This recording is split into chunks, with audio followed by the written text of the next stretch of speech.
Mensagem para mulheres. Hoje eu vou falar sobre um assunto que é do nosso, um sentimento, né? Um sentimento que às vezes está na nossa alma e a gente precisa de ajuda do Senhor, amém? Vamos falar sobre angústia, né? E quando a gente está com esse sentimento dentro da nossa alma, a gente tem que clamar ao Senhor, porque é a hora de buscar a Deus, correr para Deus, para Ele nos curar e colocar um sentimento novo, né? Na nossa alma, no nosso coração, amém? Eu vou ler aqui os Salmos 18, 3 versículos apenas, versículos 1 ao 3, tá? Pra gente ler o texto aqui, tá? O texto diz assim, Salmos 18. Eu te amo, ó Senhor, força minha. O Senhor é a minha rocha, a minha cidadela, o meu libertador. O meu Deus, o meu refúgio, em quem me refugio. O meu escudo, a força da minha salvação, o meu baluarte. Invoco o Senhor, digno de ser louvado, e serei salvo dos meus inimigos. Amém? Esse Salmos 18, ele é uma bênção. Ele fala sobre vitória e domínio. Tudo que a gente precisa vem de Deus, né? Então eu vou ler o texto aqui, que fala sobre esse sentimento que a gente tem que buscar a Deus. E você depois, a gente pode ler depois mais alguns trechos do Salmo 18. E você pode ler ele inteiro depois, tá? São 50 versículos abençoados, amém?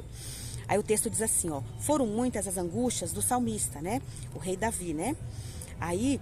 Contudo, sem abrir nenhuma exceção, o salmista voltou-se para o Senhor como uma fonte de libertação nos momentos difíceis, né? E aqui diz mais, ó, o salmista declara o seu amor pelo Senhor a quem reconhece como suficiente para a própria experiência. Ele clama ao Senhor para que o salve dos inimigos, confiando que seria ouvido por Deus. Olha que bênção, né? Ele expressa um anseio sincero pela libertação de Deus. Ele reconhece que Deus está no controle, apesar de todas as tragédias que experimenta, né? Deus está no controle de tudo na nossa vida.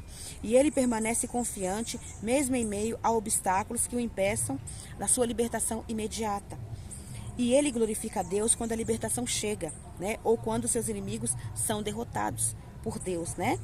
E aqui diz mais, no meio das tribulações e dificuldades que inevitavelmente surgem, os crentes, né, os cristãos, homens e mulheres, podem ter certeza de que são amados por Deus e de que, por fim, são libertos. A demora será usada para edificá-los e aperfeiçoá-los. E a libertação é certa, né? Esse texto aqui diz muito ao nosso coração, né? A gente tem que depender de Deus. A gente tem que depender de Deus porque Ele tem o melhor para a nossa vida. Ele cuida de nós, nós mulheres, os homens também. Deus cuida de todos nós, pequenos e grandes, né? Deus cuida de todos nós. Ele tem o melhor para a nossa vida. Deus, Ele é nosso Pai, nós somos seus filhos amados. E qualquer sentimento que a gente tenha no nosso coração, na nossa alma, que está nos afligindo, a gente tem que correr para Deus e pedir a Ele. Vamos louvar o nome dEle. Leiam Salmos, lê esse Salmo 18 que é lindo, né? Aqui está claramente mostrando aqui o salmista pedindo socorro e Deus enviando para ele tudo aquilo que ele precisa. Vamos confiar em Deus, depender de Deus, porque Ele tem guardado a nossa vida, né? Então leia este salmo que você vai se edificar, né? Não fique guardando sentimentos ruins. Peça para Deus colocar dentro da sua alma as sementes do fruto do Espírito Santo, né? Que é paz, amor, alegria, bondade, benignidade, fidelidade, mansidão e domínio próprio e longanimidade. Que você vai ter sentimentos bons, sentimentos novos, principalmente o amor e a alegria de Deus, né? A bondade de Deus. E aí você vai conseguir se livrar de todos os sentimentos ruins. Homens e mulheres de Deus, Deus tem cuidado de nós. Creia e confie, porque Deus é o nosso Pai maravilhoso.